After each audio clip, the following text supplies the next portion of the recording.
Okay, so I want to just do a quick overview of security. I'm always reviewing protocols and potential ways in, and there's really is ways to completely secure this. So there's a couple different layers. You don't have to understand them all, but really how we can make this function is we can compartmentalize things, we can isolate things, and there's plenty of ways to protect this cache. But I kind of want to talk to you about how this moves through and how you secure it and how ultimately it's backed up. So obviously, so you start out with a solid computer, and ultimately, if I'm moving heavy volumes, I'm going to get a separate computer. We're going to plug it in Ethernet wise, just straight into the Ethernet. So just disable the Wi-Fi ultimately, because Wi-Fi can be sniffed. You can actually grab a lot of passwords. All the trading is going to be done specifically on what's called a VPN. And so it's a specific type of browser that scrambles all information going to and from it. Obviously have antivirus on it, but it also be dedicated specifically towards management of the accounts. Under that scenario, again, there's no downloads, updates, plugins to be done.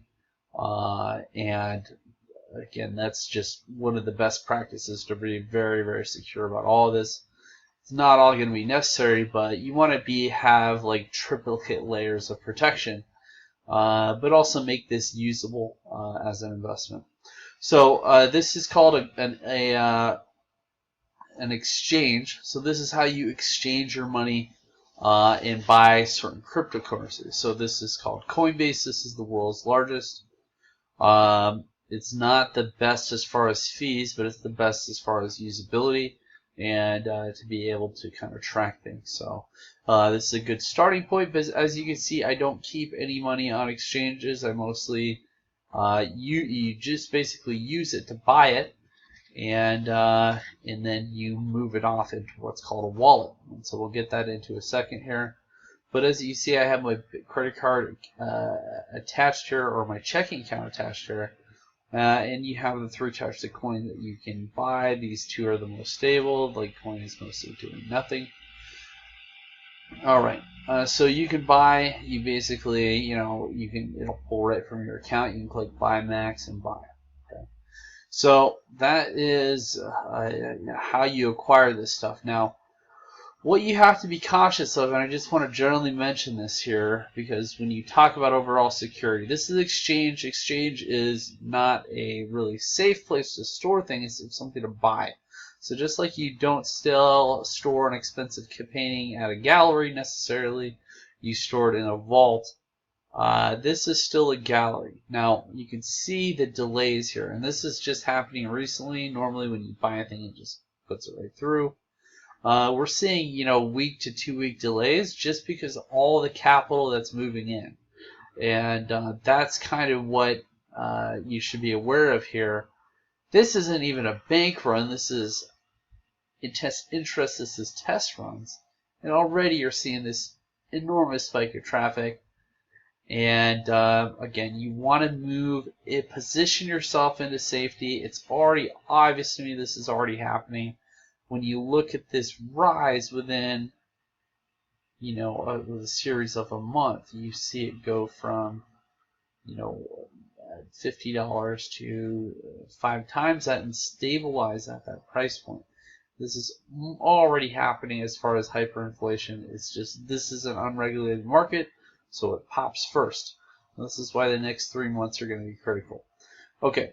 So we're already at an exchange now. Again, you see I have some pending coins. I obviously don't like that. If the exchange goes down, it's going to be stuck.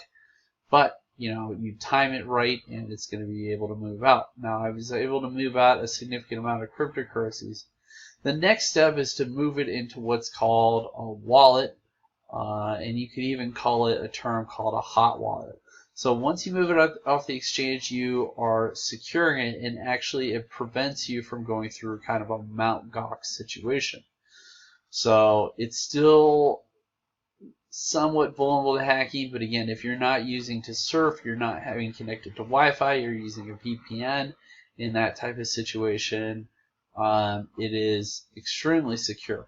Now there's one more layer of security I'll go into here, but I'm going to show you what a hard wallet is. And again, ultimately, if you're moving into this, I would probably just transfer the money from a hard paper wallet or a hot wallet and move it directly into your account.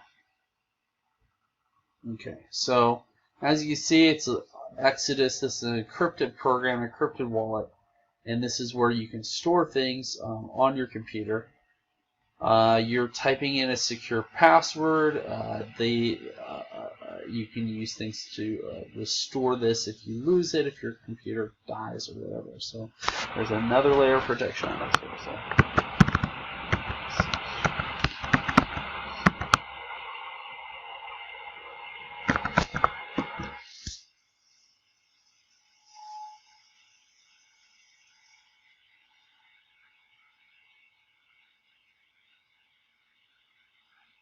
Okay, so this is what's called Exodus, and it is Exodus Wallet. It's a great way to view your coins, and it's a good way to store things. Now this is level 2 of, so anything happens to the exchange, it doesn't matter. It's already in your possession on your wallet.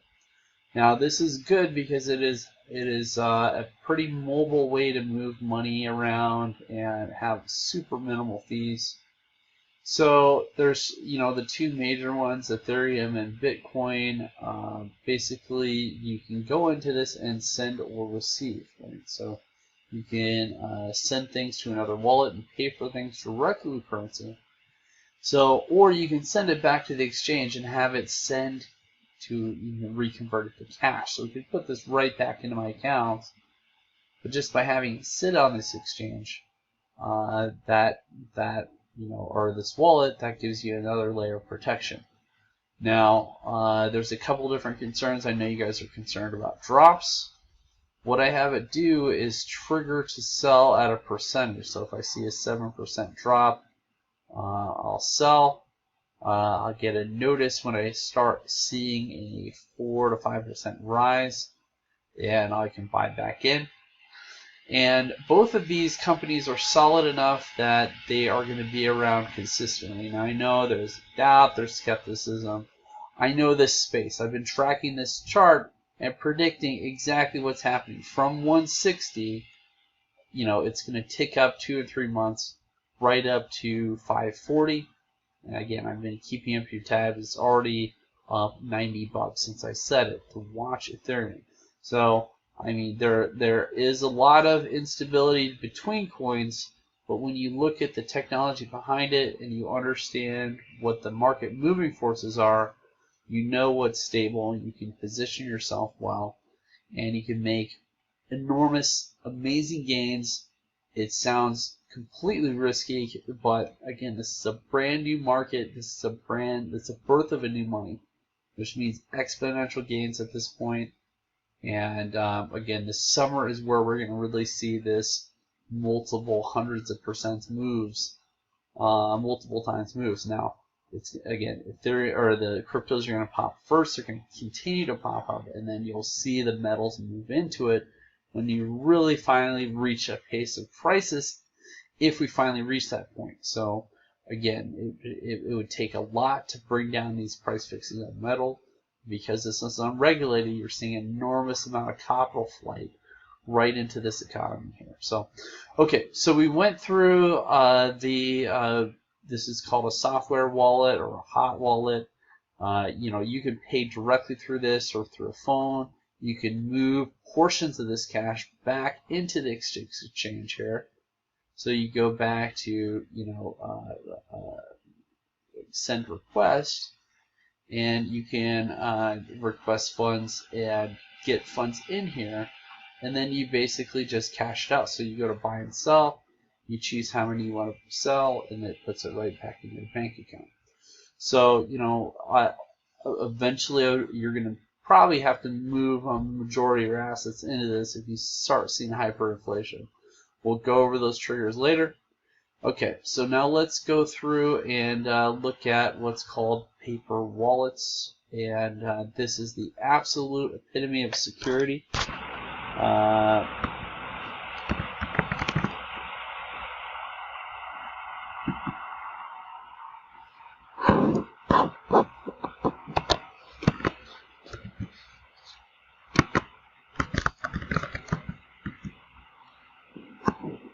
Okay, so this is a wallet, or what's called a paper wallet.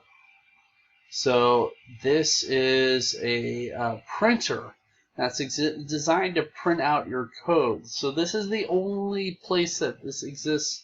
So once we move it into like a soft wallet, if we really want to stabilize it, so there's going to be a portion of your Bitcoin and even Ethereum that you move in, and you just have a core position that you hold on to and protect. You know, over time, as price stabilizes, you're going to move more and more of this into what's called cold storage.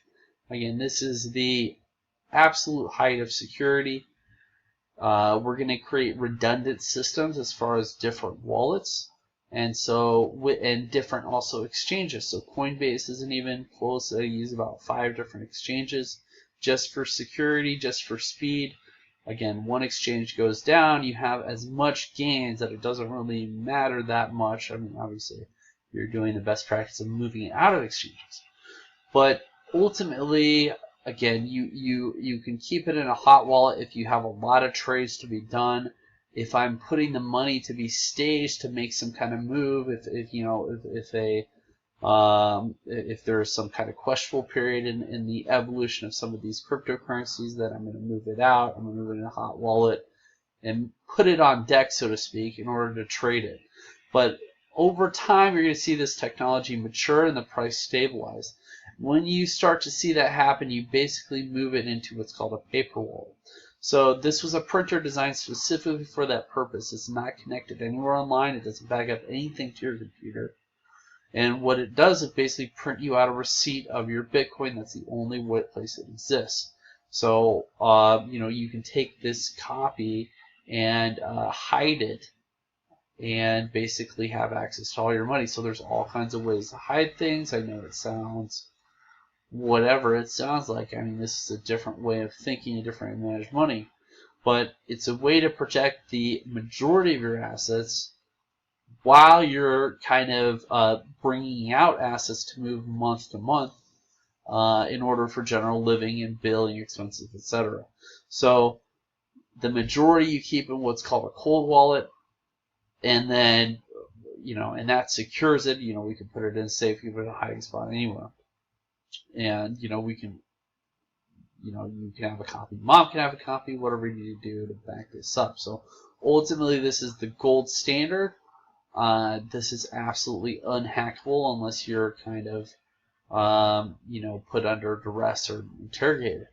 So this is the direction you want to end up eventually for the majority of your assets held. And again, Bitcoin is so stable over the long run that over 10 years we've seen it go from $200 to $2,000, and it's going to head to $13,000 by March of next year. So this is what my outstanding, just very, very predictable research has been giving me insight on. And again, 5 times growth. You might as well just sit on the majority of that. Don't even worry about day trading. That's one situation. Again, if it's projected to be a long-term thing, we just put it in cold storage. Now, again, if this market changes and I need to move it out, I just basically scan a code and put it back online, trade it out, put it in cash, whatever you need to do. Okay, that's an overview of it. 3 different layers. I know it sounds complicated. Ultimately, we can position. I just want you to know that you know what we're doing. We can position it so you can move money in at your request. So if there's a certain amount of money and you want moved into an account, we just move it into it, and you see it, and you use it like normal money. But we're using this as an overall portfolio protection. All right, that's an overview of security. I'm ironing out all that process, but again, it's going to be locked down by the time we're looking into this. All right, take care.